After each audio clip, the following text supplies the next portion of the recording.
5 જ મિનિટની અંદર એટલે 2 મિનિટની અંદર કેટલું મસ્ત ગરમ ગરમ થઈ ગયું ચીઝી. હવે આને સર્વ કરું છું. ઓ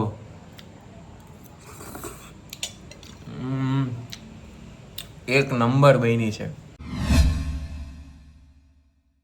જય માતાજી મિત્રો, આજે છે ડે 4. હું અત્યારે રાતે ચીઝ મેગી પાસ્તા બનાવું છું. મારી ફેવરિટ રેસીપી છે. તો બતાવું કે સ્ટેપ બાય સ્ટેપ તમને બતાવું કે કેટલા શું શું નાખવાનું આવે છે અને શું શું એમાં વસ્તુ એડ કરવાની હોય છે. તો બનાવ્યો જોયા કરો. ની રેસીપી ચીઝ મેગી પાસ્તા જોવાની છે, બરાબર. જેને પણ બનાવી હોય તો કોમેન્ટમાં મને રેસીપી લખીને મોકલજો. આખી स्टेप बाय स्टेप तुमने मोकली दे प्रॉम्प्ट आको. ओके, तो लेट्स सी, हम देखते हैं ये चीज़ मैगी पास्ता कैसे बनते हैं. फर्स्टली को आपको ये पास्ता लेने हैं. पास्ता मैंने ले लिए थे और वो उसको बाफने રાખી દીધા હતા. તો જોઈએ હવે કેટલા બફાઈ ગયા છે. હજી થોડા કાચા હોય એવું લાગે છે.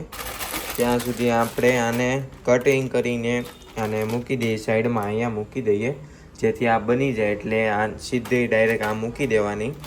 પછી બસ તો મસાલો નાખી દેવાનો એટલે આપણી રેસીપી તૈયાર. અને બીજું એમાં તમે ચીઝ એડિશનલી પણ નાખી શકો છો અને લાસ્ટમાં પણ નાખી શકો છો. જો તમારે સ્વાદ તમારે નેક્સ્ટ લેવલનો જોતો હોય તો ચીઝ વચ્ચે પણ તમે નાખી શકો છો. એ બહુ જ ટેસ્ટી ને જેને પણ ચીઝ ભાવતું હોય એને બહુ જ મજા આવવાની છે. ઓકે, તો હવે જોઈએ. જો તમારે આવું વધારે થતું હોય તો ગેસ થોડો ધીમો રાખવાનો.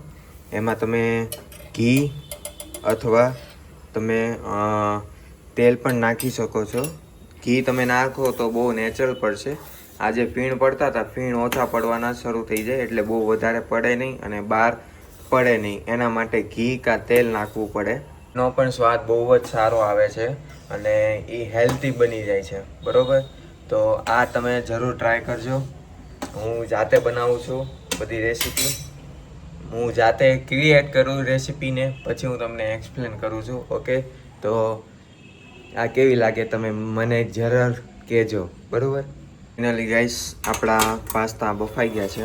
મેં થોડાક જ કેટલા 5% મેં કાચા થોડાક રાખ્યા છે કેમ કે એ મેગી સાથે બફાશે એટલે બહુ હેવીમાં બફાઈ ના જાય એના લીધે મેં 5%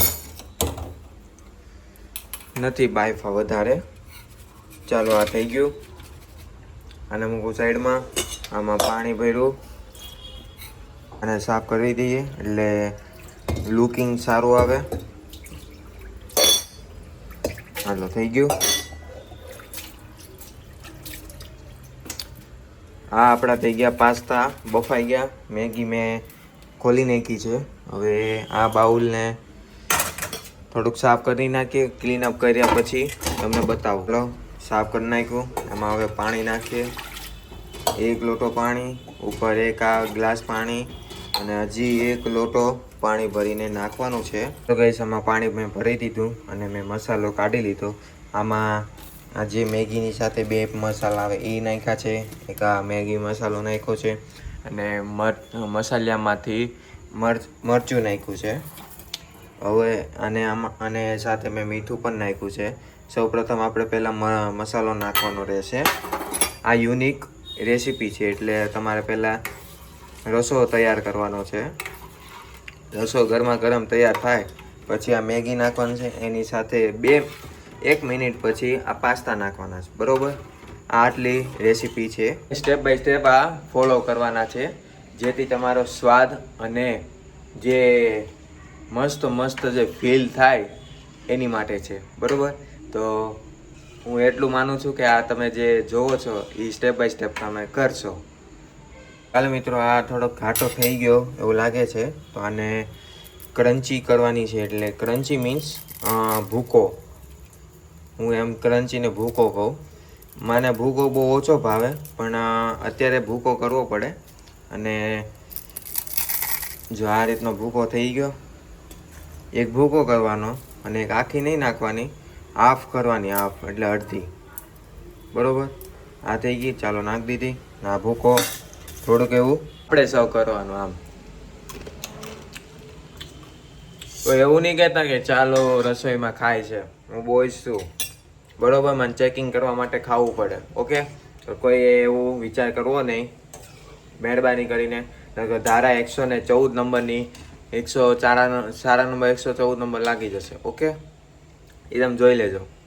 ચલો ગાઈસ, આ ઘાટો થઈ ગયો છે અને મેગી થોડીક ઢીલી પડી ગઈ છે. તો હવે આપણે પાસ્તા નાખવાનો ટાઈમ થઈ ગયો છે. હું થોડાક આટલા સાઈડમાં કરી રાખું, મને કોરા ખાવા બહુ ગમે છે એટલે હું સાઈડમાં કરી નાખું છું. અને બીજા આમાં એડ કરવાના છે, થઈ ગયા છે. હવે જો ગાઈસ, આટલું છે ને હું એકલો ખાવાનો છું. અત્યારે હું ઘરે એકલો છું. મમ્મી પપ્પા અને ભાઈ ત્રણેય વડતાલ ગયા છે, આણંદ, અમદાવાદ સાઈડ આણંદ આવ્યું ને ત્યાં ગયા છે. હું ઘરે એકલો છું. આ રસોઈ મારી માટે બનાવું છું અલોન. હું ઘરે એકલો છું તો મજા આવે ખાવાની. અને આમાં કંઈ કોઈ કહે નહીં, રોકે નહીં, ટોકે નહીં કે હું કામ બનાવીશું, આટલું બધું હું કામ બનાવ્યું, વેસ્ટેજ જશે તો નહીં.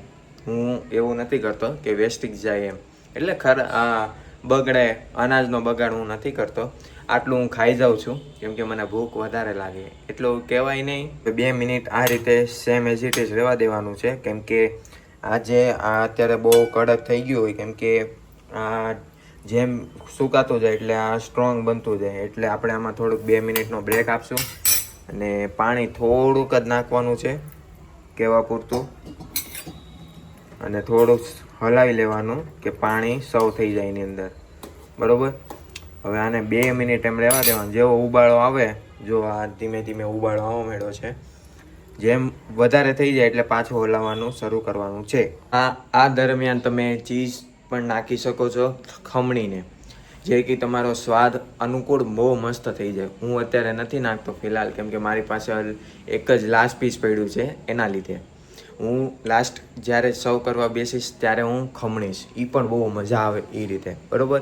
તો હવે એક વસ્તુ બતાવું. ઉબાળો આવી ગયો છે, થોડોક હલાવી નાખીએ.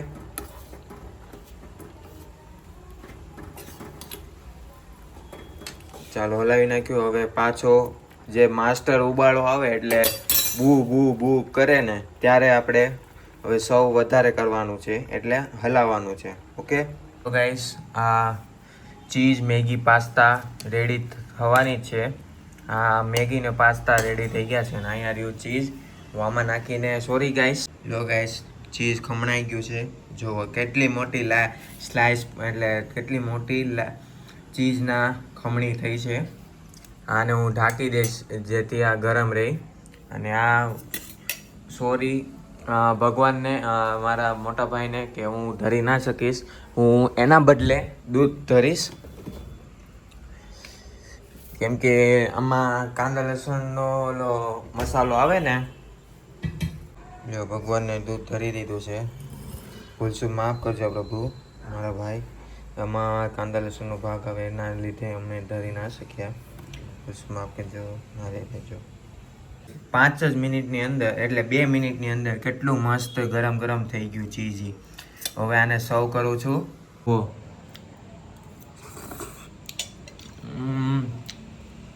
એક નંબર બની છે. તમારે જો બનાવ્યું હોય તો મને કોમેન્ટ કરજો recipe, cheese Maggi pasta recipe. હું તમને વિગત વાઇઝ A to Z તમને લખીને મોકલી આપીશ, આખો પ્રોમ, બરાબર. તેમ છતાં ન ફાવે તો મને કોમેન્ટ કરજો, હું ઓલવેઝ તમારી સાથે જ છું, બરાબર. એકવાર હજી એક ડોઝ જુઓ.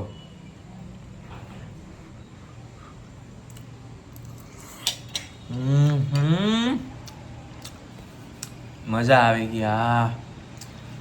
આવી તો પાછી કેટલી વાર ખાધી, અત્યારે મજા આવી ગયા. દિલ ગાર્ડન હો ગયા.